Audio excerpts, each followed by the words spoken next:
दिनांक 24 मार्च 2026 रोजी कोंढवा ते खडी मशीन दरम्यान रस्ता रुंदीकरण करण्याच्या कारवाईमध्ये जे 40-50 वर्षापासून जागा मालक स्वतःच्या जागेत व्यवसाय करत आहेत, त्या जागेवर अतिक्रमण विभागाने कोणताही TDR मोबदला व FSI न देता केवळ नोटीस देण्याच्या कायद्याच्या चौकटीत राहून कारवाई केल्याचे भासवले आहे, असे नागरिकांचे मत आलेले आहे।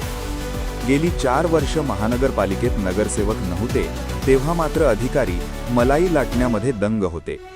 महानगरपालिकेच्या निवडणुका होताच या कारवायांना वेग आल्याचे पुणे शहरात दिसून येत आहे। यामध्ये राजकीय दबाव असल्याचा संशय जागा मालकांकडून व्यक्त करण्यात आला।